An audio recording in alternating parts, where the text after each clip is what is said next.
사도 바울은 지난주 말씀해 보면 이제 예수 그리스도 안에서 새로운 피조물이 됐다고 한다면 복음에 합당하게 생활하라. 그리스도의 복음에 합당하게 생활하라. 여기서 생활한다고 하는 것은 시민답게 살라고 하는 거죠. 특별히 빌립보 지역은 자기들이 로마 시민이라고 하는 자부심이 있었고 또 로마 시민답게 살아야 된다고 하는 그런 모습이 있었어요. 그런데 오늘 바울은 예수 그리스도 안에서 너희들이 이제 천국 시민이 됐다고 한다면 천국 시민다운 삶을 살아야 된다. 그것을 말씀했죠. 그럼 천국 시민다운 삶은 어떤 삶이라고 했어요? 천국 시민다운 삶은 1장 27절 뒷부분에 보면 복음의 신앙을 위하여서 협력하는 것이라고 했어요.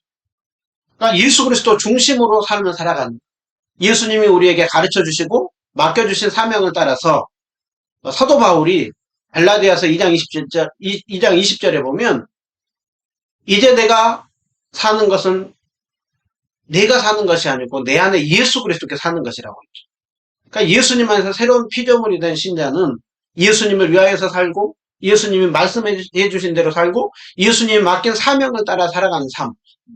우리가 주님을 위하여서 삶을 살아가면 거기에는 뭐가 있어요? 마귀가 있죠. 마귀의 방해 세력이 있죠. 그래서 끊임없이 우리로 하여금 대적하는 일들이 벌어진다라는 거예요. 예수님께 집중하지 못하게 만들고 또 우리로 하여금 복음의 내용이 아니라 자꾸 타협하게 만들고 그리고 그 주님이 아닌 다른 것에 집중하게 만들고 그때마다 바울은 뭘 하라고 했었냐면 그 대적을 향하여서 타협하거나 절대로 물러나지 말고 한마음 한뜻으로 서서 대적들과 두려워하지 말고 담대함을 가지고 때로는 그 고난을 겪으면서 삶을 살라라고 했어요. 그래서 참된 그리스도인의 삶은 예수 그리스도 그 주님을 위하여서 살아가는 삶. 그것이 1장 뒷부분에서 말씀했었던 내용이에요. 그리고 오늘 그리스도 공동체 안에 있는 신자들로 하여금 어떠한 삶을 살라라고 하고 있느냐 하면 2장 2절에 보면 마음을 같이 하고 같은 사랑을 가지고 뜻을 합하고 한 마음을 품으라. 한마디로 하나가 돼야 된다는 겁니다. 대적들을 향하여서는 싸워야 되지만 교회 공동체 안에 있을 때에는 함께 성도들끼리 모여 서로 싸우고 다투는 것이 아니라 하나가 돼야 된다고 하고 있어요. 그리고 사도 바울이 2장 4절에 보면 그것이 바로 나의 기쁨을 충만하게 하는 길이라고 하고 있죠. 그러니까 오늘 바울이 기쁨이 충만하다라고 하는 것은 1장에 보면 내가 예수 그리스도의 심장을 가졌다라고 했죠. 그러니까 바울이 기쁨이 충만하다라고 하는 것은 이들이 하나가 될 때 주님이 기뻐하신다. 그래서 교회가 가장 힘써야 되는 게 뭐냐면 하나가 되려고 하는 거, 연합하려고 하는 거. 그것이 우리에게 주님이 딱 원하는 거예요. 여러분 세상은 철저히 나눠져 있어요. 찢겨져 있고 갈라져 있어요. 아담과 하와의 범죄 타락 이후에 지금 세상은 철저히 나눠져 있고 분열되어 있고 다툼과 그러한 갈등들이 끊임없이 일어나요. 그런데 우리가 아는 것처럼 성경에 처음에 하나님께서 아담과 하와를 지었을 때 아담이 하와를 보고 처음으로 얘기했던 게 뭐였어요? 내 뼈 중에 뼈고 살 중에 살이라고 했어요. 그러니까 아담과 하와는 그 하나님이 만든 세상 안에서 하나님 안에서 자유와 기쁨을 누리고 서로가 서로를 축복하고 세워주고 그리고 그 세상을 정말 그 풍요롭고 기쁨 속에 지냈어요. 그런데 죄가 들어오고 난 이후에 제일 먼저 이들이 한 일이 뭐예요? 서로를 향하여서 남 탓하는 거였어요. 먼저는 숨었죠. 하나님과의 관계가 깨진 거예요.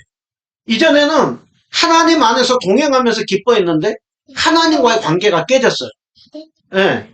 그리고서는 아담아 네가 왜 먹었냐라고 했을 때 하나님께서 나에게 준 이 여자가 줘가지고 먹었다. 하와는 저 뱀이 나에게 줘가지고 먹었다. 그러니까 오늘 이들이 뭐를 하고 있느냐 면 범죄하고 난 이후에는 서로 남 탓을 하는 거예요. 그리고 자기가 옳다는 거예요. 그러니까 범죄하고 타락한 사람의 모습은 결국은 분열, 찢김, 나눔이에요. 그래서 우리가 사는 세계를 보면 철저히 나눠져 있어요. 자유주의와 공산주의가 나눠져 있고 국가와 국가가 나눠져 있죠. 지금 우리가 알고 있는 러시아와 우크라이나가 지금 전쟁을 하고 있어요. 그래서 막 핵 전쟁이 지금 일어나냐 안 일어나냐 거기에 촉각을 곤두세우고 있죠. 세계는 상 우리가 하나가 되자, 화해하자, 우애하자, 그리고 지구촌의 하나됨, 전 세계화, 그것을 얘기를 하고 있지만 결정적일 때마다 깨지는 거예요. 여러분, 국가와 국가만이 깨져요? 한 국가 안에서도 보면 여당과 야당이 나눠지죠. 또 구세대와 신세대가 나눠져요. 또 그것뿐만이 아니라 가정 안으로 들어오면 가정도 깨지죠. 부모와 자녀 간에 서로 그렇게 많은 깨짐이 일어나는 거예요. 부부 간의 관계가 깨지고 부모와 자녀의 관계가 깨지고 끊임없는 이 관계가 깨지는 이것이 무엇이냐? 바로 이 죄의 결과로 나타나는 모습이라는 거예요. 그러니까 하나가 되자라고 하지만 사람이 근본적으로 변화되고 바뀌지 않는 이상은 하나가 될 수 없다는 거예요. 그러나 오늘 교회는 하나가 될 수 있다고 하죠. 왜 그래요? 예수님 안에서 새로운 피조물이 되었기 때문에. 예수님 안에서 새로운 피조물이 된 이제 교회는 달라야 된다. 성도는 달라야 된다. 세상은 끊임없이 지금도 오늘 이 모습이지만 교회는 이 모습이 하나됨으로 이렇게 있을 때 그때 주님이 기뻐하신다라는. 그래서 오늘날 우리 교회 공동체 성도들이 가장 힘써야 되는 것이 하나됨. 부모가 자식을 볼 때 어떤 자식들이 몇 명 있을 때 좀 자식들이 세상에서 잘하고 똑똑하고 많은 일들을 해요. 그런데 좀 사이가 안 좋아요. 그런데 어떤 자녀는 그 가정을 보면 좀 세상적으로는 그렇게 많이 가지고 그렇게 많이 잘나고 하지는 못하지만 우애가 좋아요. 부모는 어떤 걸 원하겠어요? 네, 당연히 후자죠, 후자. 부모가 자녀들에게 원하는 거는 서로 간에 한 형제, 한 가족인 것을 알고 서로 하나가 되어서 사이좋게 지내는. 그러니까 아무리 부모에게 돈을 많이 갖다 주고 해외여행을 시키고 이것저것 다 호강시켜 주더라도 자식들끼리 사이가 안 좋으면 그 부모님은 전혀 기쁨이 아닌 거예요. 그런데 조금 부족하고 연약하고 하더라도 함께 서로 사이좋게 잘 지내는 것이야말로 부모님께 진정으로 효도하는 것이죠. 오늘 예수님이 나의 기쁨이 충만하길 원하느냐? 빌립보 교회 성도들에게 얘기를 하는 거예요. 그들은 복음을 전하는 일에도 힘썼고 사도 바울도 도왔었고 또 예루살렘 교회가 어려움이 있을 때 그들은 도왔죠. 빌립보 교회는 좋은 것이 많았어요. 그런데 그 안에 분열과 다툼 이런 것들이 있다 보니까 이제 바울이 그러는 거예요. 난 너희들 때문에 기쁜데 행복한데 정말 딱 하나 바라는 것이 있다고 한다면 너희들끼리 하나가 되면 그것만큼 나에게 기쁨이 되는 게 없겠다. 이게 바울의 마음이고 주님의 마음이에요. 자, 예수님께서 세상을 떠나가기 전에 마지막으로 기도하는 것이 요한복음 17장에 나오죠. 요한복음 17장에 보면 예수님이 기도하는데 어떤 기도를 하느냐 하면 그들은 주님께서 택한 성도들은 이제 세상에 있고 나는 이제 아버지께로 가는데 거룩하신 아버지여 내게 주신 그 아버지 이름으로 그들을 보존하사 예수님이 어떤 기도예요? 우리와 같이 그들도 하나가 되게 해주십시오. 17장 21절도 말씀하죠. 아버지여 아버지께서 내 안에 내가 아버지 안에 있는 것 같이 그들도 다 하나가 되게 해달라라고 하고 있어요. 그럼 예수님은 성부, 성자, 성령 하나님이 하나가 된 것 같이 주님 안에서 하나가 된 성도들도 정말 하나됨, 연합 그것을 이루어 달라고 예수님이 마지막으로 기도하고 있는 거예요. 예수님의 사역 자체가 하나됨이에요. 자, 에베소서 2장 14절 보면 예수님 그는 우리의 화평이 되신 분이라 라고 하고 있어요. 그러니까 예수님은 우리에게 평화를 가져다 주신 분이라는 것이죠. 그러면 죄로 인하여 가지고 하나님과 우리 관계가 깨지고 사람과 사람과의 관계가 깨졌어요. 그래서 죄는 서로 원수되게 만들고 막힌 담을 있게 만드는데 예수님은 십자가로 이 모든 원수된 것 막힌 담을 헐고 둘을 하나로 만들었다. 그러니까 유대인과 이방인이 예수님 안에서는 하나가 되는 거예요. 그래서 둘을 한 몸으로 만들고 둘이 한 성령 안에서 하나님과 화목하고 하나님 아버지께 함께 나아가게 됐다라고 했어요. 그래서 이전에는 유대인과 이방인이 서로 남남이었어요. 따로따로였어요. 그런데 예수님 안에서는 유대인과 이방인 차별이 없고 모두가 다 한 가족이라는 거예요. 그래서 우리 에베소서 2장 19절 우리 한번 봐볼까요? 그러므로 이제부터 너희는 에베소 이방인이었다가 성도된 사람들 향해서 얘기를 하는 거예요. 너희들이 이제는 더 이상 외국인이 아니고 너희들은 나그네도 아니고 성도들과 동일한 시민, 천국 백성이라는 거예요. 그리고 하나님의 가족이라고. 그래서 성경은 교회에 대한 그림을 그릴 때 예수님을 머리요, 우리를 한 몸이라. 그러니까 한 몸이라고 하는 거는 이제는 너 따로 나 따로가 아니라 예수님 안에서 우리는 한 가족이라는 거죠. 그래서 제가 가장 좋아하는 교회의 모습 중에 하나가 뭐냐면 가족과 같은 공동체. 가정을 가면, 집을 가면 누가 집에 들어가면서 긴장해. 집에 들어가면서는 행복하죠. 아, 이제 집에 가면 그곳에서 내 모든 것 다 벗어버리고 내 마음도 털어놓고 내 생각도 털어놓고 자유롭게 그렇게 나눌 수 있고 힘들었던 것, 좋았었던 것 그것들 다 마음껏 나누면서 기쁨을 누리는 것. 그리고 서로가 서로를 받아주는 것. 그러면 교회는 이런 곳이 돼야 돼요. 교회는 서로 너 따로 나 따로가 아니라 우리가 하나가 되어서 살아가는 것.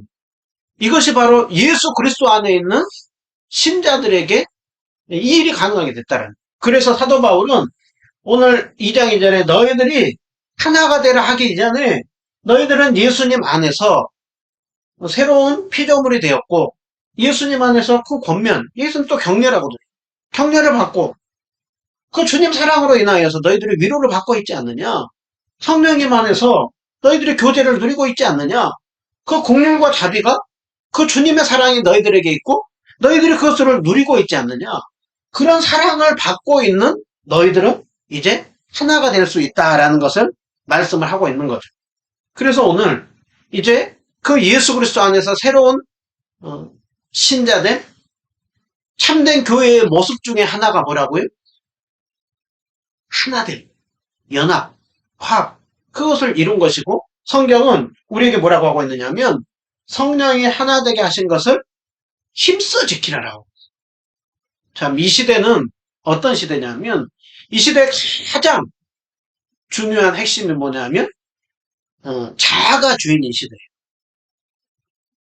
사사시대를 보면 사사시대의 특징이 뭐예요? 자기 소견에 옳은 대로 행했다. 왕 대신 그 하나님은 배척하고 자신이 스스로 왕이 되어서 자기 소견에 옳은 대로 행했다. 그게 사사시대인데 사사시대는 따로가 아니라 이 시대도 바로 사사시대와 같아요. 사사시대는 철저히 자기 소견, 자기가 옳은 대로 행했다라고 하고 있죠.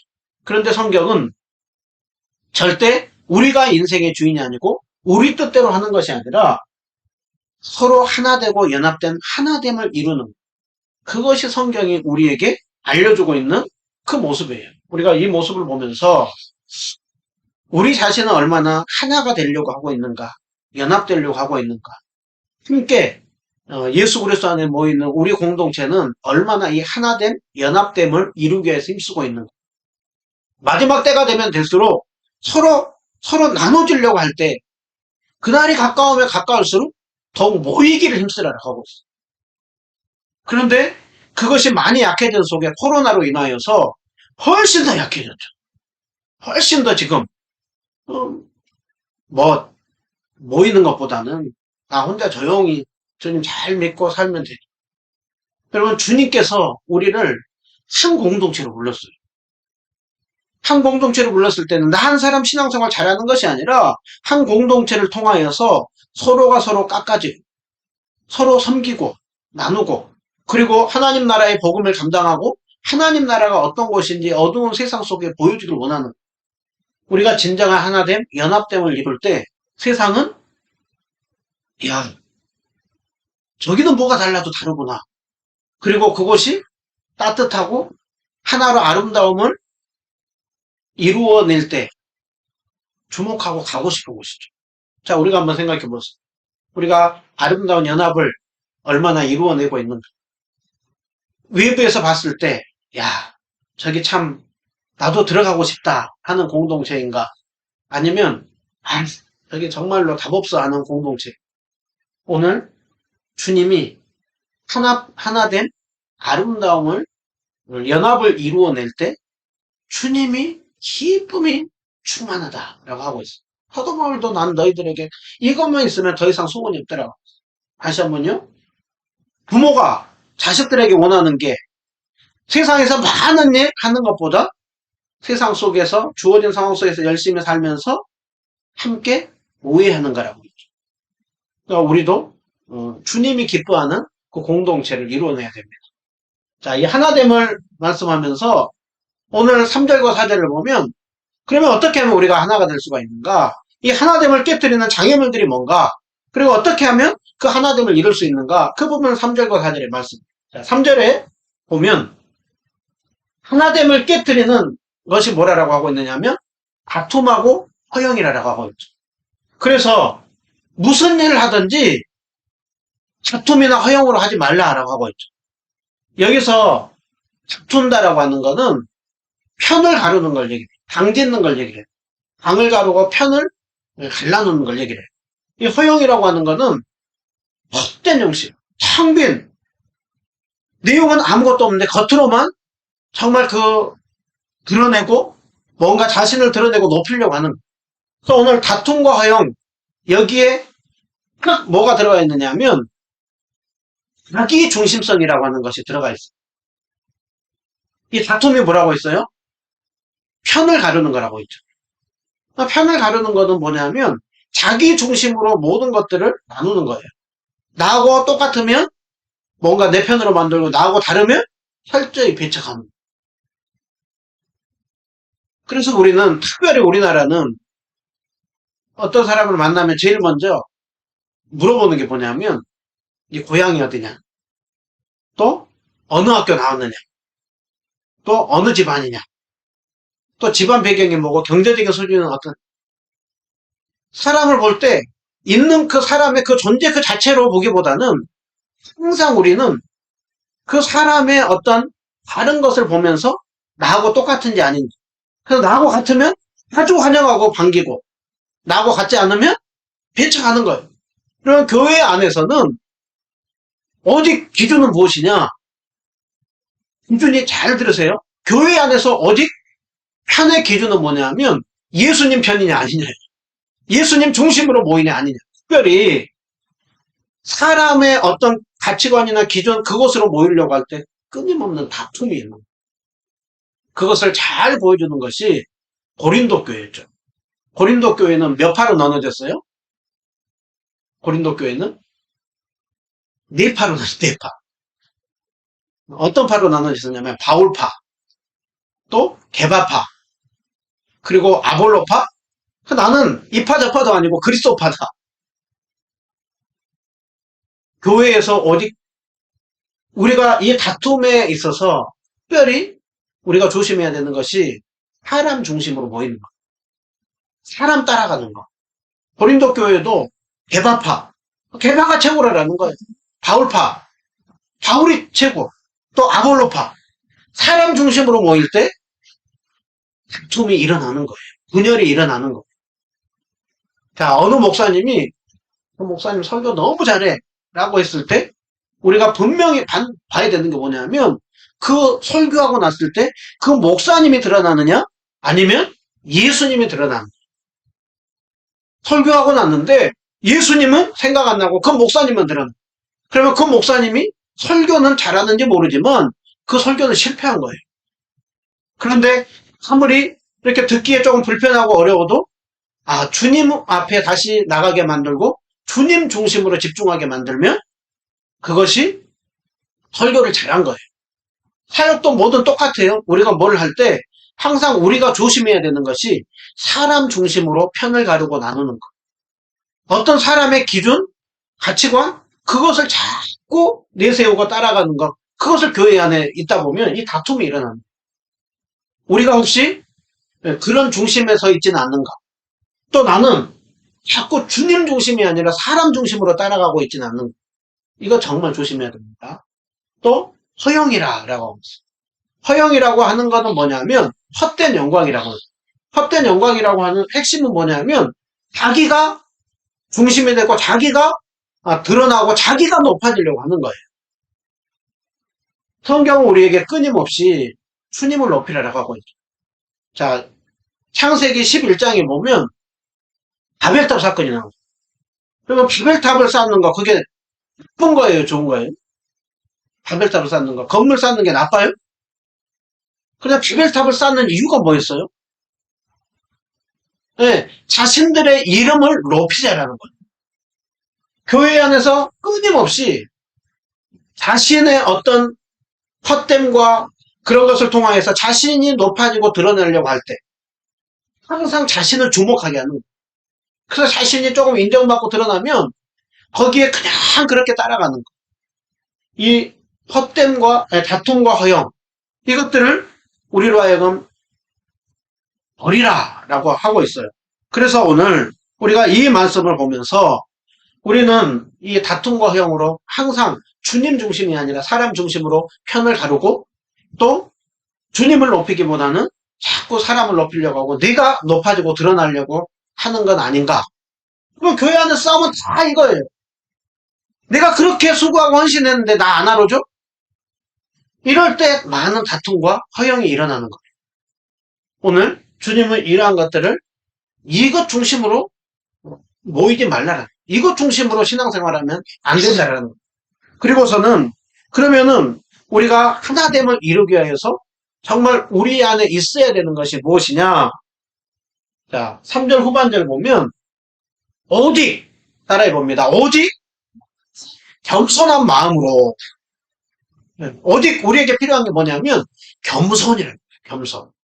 우리가 잘 아는 것처럼 어거스틴이 이렇게 성자로 알려져 있죠.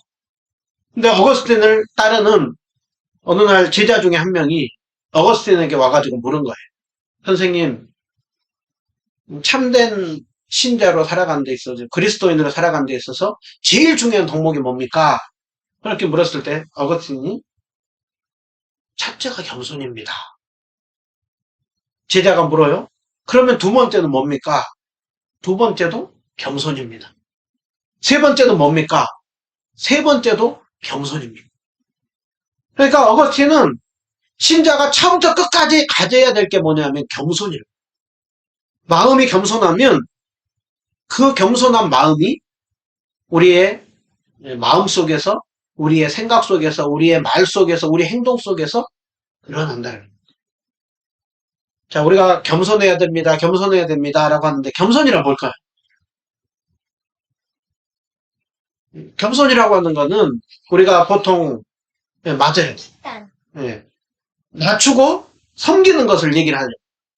자, 우리 자신을 낮춰야 된다라고 얘기를 해요. 그런데 우리가 어떤 사람이 겸손해질 수가 있어요?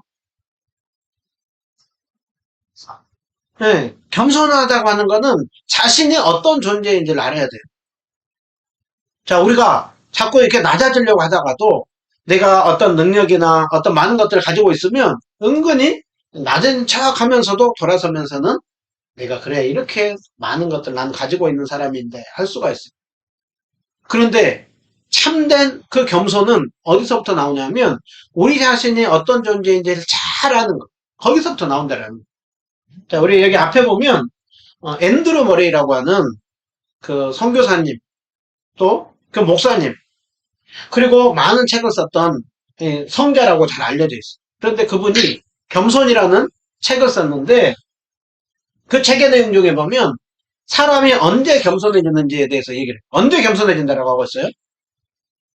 이 세상의 모든 만물의 주인이 하나님이고 하나님께서 이 세상 모든 것들을 친히 주관하고 다스리시는 분이라는 걸 알고 그리고 그 하나님 앞에서 우리 자신이 누구인지를 알 때 우리는 겸손해진다라고 하고 있어요. 자, 우리는 어떤 존재라고 하고 있어요? 피조물이죠. 우리는 하나님께서 창조한 창조물이에요. 그리고 우리는 죄인이에요. 우리는 예수님 안에서 성도된 존재들. 자, 우리가 대단하게 생각하지만 성경은 우리에 대하여서 오래 살면 100년 산대요. 오래 살면. 아주 오래 살 줄 알지만 우리에게 갑자기 어느 날 건강에 문제가 생기고 약해질 때 우리는 금방 넘어지는 것이죠. 많은 계획을 세우고 있다가도 또 순간 어떤 하나의 이상이 생기면 그 계획이 틀어지는 거예요. 우리는 참 연약한 존재예요. 그리고 우리는 자주 넘어지죠.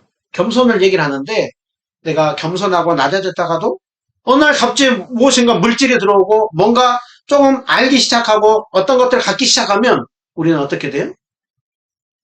금방 마음이 높고 금방 교만해져요.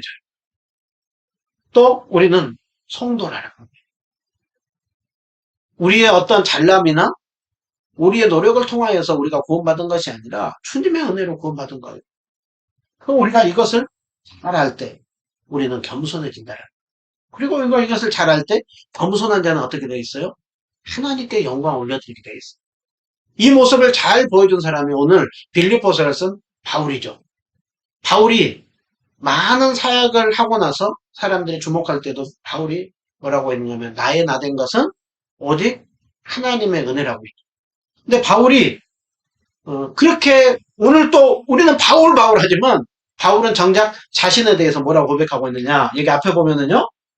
고린도전서 15장 9절에 보면 나는 사도 중에 가장 작은 자라라. 사도 바울도 예수님을 직접 만나고 사명을 받은 그 사도 중에 자신은 가장 작은 자라라고 하고 있어요. 근데 사도 바울은 나중에 에베소를 쓸 때는 나는 많은 성도들 중에 작은 자라라고 했어요. 사도 바울이 왜 그랬을까요? 그 이유가 마지막 디모데 전후서를 쓸 때에는 인생의 거의 마지막 말년에 뭐라고 하고 있느냐면 나는 죄인 중에 괴수다라고 했어요. 괴수라고 하는 게 뭐라고 하고 있어요? 내가 그 죄를 짓는 데 있어가지고 가장 나쁜 사람이고 가장 첫째간 사람이라고 하고 있어요. 바울이 왜 이런 고백을 했을까요? 자신은 예수님을 핍박했었고 예수님의 교회를 핍박했던 사람. 사도행전 7장에 스데반 집사님이 순교를 당할 때 거기에 앞장섰던 사람이 바울이었어요. 그러니까 바울은 아는 거예요.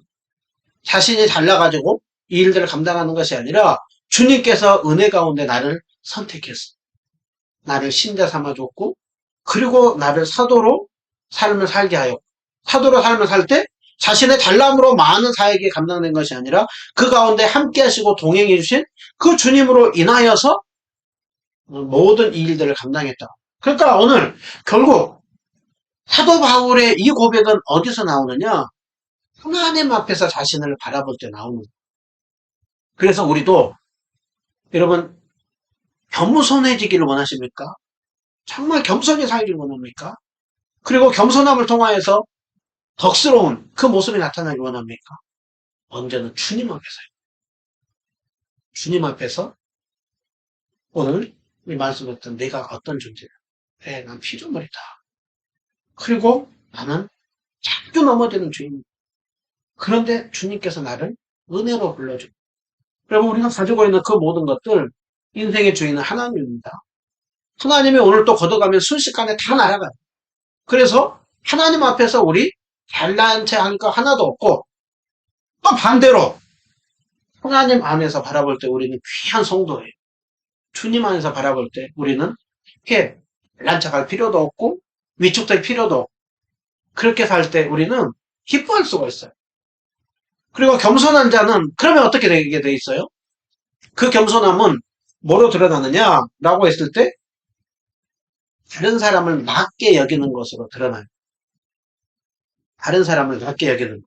그래서 내가 겸손한 자냐 아니냐 그거는 뭐로 드러나느냐 하면 다른 사람에 대해서 어떻게 생각하고 있는지 보면 다른 사람에 대하여서 오늘 지옥과 시옷은 큰 차이예요. 다른 사람을 아주 낮게 여기면 그는 교만한 자예요. 그런데 다른 사람을 낮게 여기면 그 겸손한 자예요. 그러니까 다른 사람을 낮게 여긴다고 하는 것은 서로가 서로를 존중한다는 거예요. 우리 서로가 서로를 어떻게 존중하게 되어 있어요? 어느 때 존중하게 되어 있어요? 사람은 다 거기서 거기라는 걸 알 때 서로를 존중하게 되어 있어요. 조금 잘나도 그래봤자 혹은 뭔가 걷어가 버리면 순식간에 확 낙심해 버리는 게 사람이에요. 그런데 또 조금 낮아져 있다가도 뭔가 주면은 다시 힘을 얻고 자부심을 갖는 게 사람인 것이죠. 그렇기 때문에 사람은 아주 연약해요. 조금만 있으면 우리는 힘을 얻고 조금만 없으면 금방 낙심해요. 그게 우리라니까요. 그래서 우리가 정말 연약한 존재라는 걸 알 때 서로가 서로를 낮게 여기게 되어 있어요.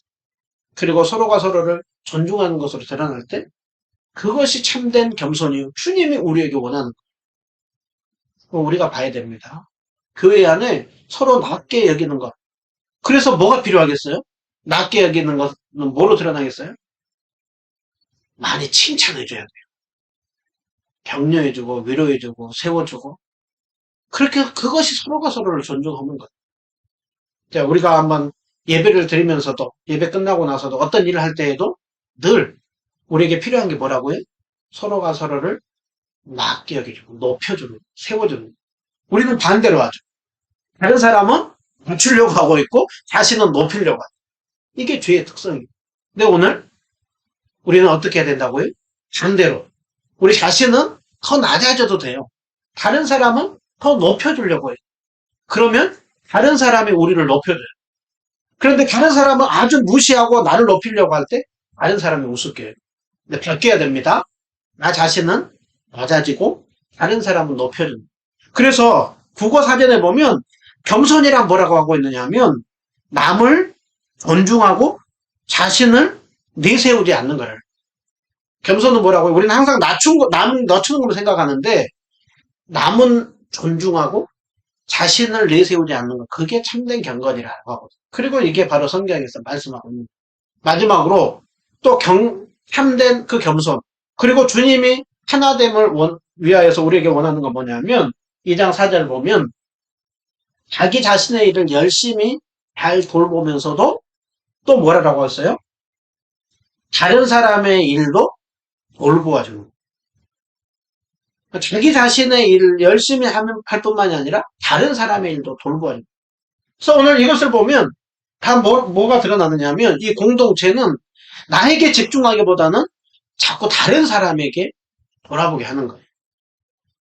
그리고 서로를 높여주고 서로를 돌아보려고 하는 여기에는 수고가 있을까요? 없을까요? 당연히 수고가 있죠. 당연히 고생이 따르죠. 그런데 함께 수고하고 고생하면서 하나됨을 이루어낼 때 오늘 나의 기쁨이 충만한 이 바울의 기쁨은 주님의 기쁨이라고 하고 있어요. 주님의 기쁨이라고 하고 있어요. 자, 주님은 오늘 우리에게 원하는 것이 무엇이라고 했어요? 하나됨이라고. 하나됨을 위하여서 오늘 우리가 버려야 되는 것은 다툼이나 허영입니다. 그 편을 가르고 사람 중심으로 모이고 자기 주장을 내세우는 이것들은 버리고 우리가 주님 앞에서 어떤 존재인지를 생각하고 서로가 서로를 더욱더 존중히 여기고 다른 사람을 더욱더 섬겨줄 때 주님이 기뻐하는 공동체라고 하고 있습니다. 오늘 내 모습을 다시 한번 보면서 나에게 집중하는 것이 아니라 다른 사람을 이제는 향해야 돼요. 그리고 하나됨을 만들어 갈 때 우리의 모습 속에 임하시고 우리를 통하여서 일하시는 하나님의 역사가 일어나는 그 은혜들을 날마다 누리고 정말 가정과 같은 교회. 정말 우리 은혜드림교회 원하는 게 그거예요. 우리 은혜드림교회는 첫 번째로 복음이 살아있는 교회. 그리고 가정과 같이 따뜻한 교회, 서로 위로하고 격려하면서 사랑을 우리 안에서 나누고 세상 가운데로 흘려보내는 이것이 주님이 기뻐하는 공동체가 될 것이고 우리가 날마다 이 일을 힘쓰며 나갈 때 주님께서 우리를 통해서 놀라운 일을 이룰 것입니다. 그 가운데 귀하게 쓰임받는 우리가 되기를 주님의 이름으로 축원드립니다.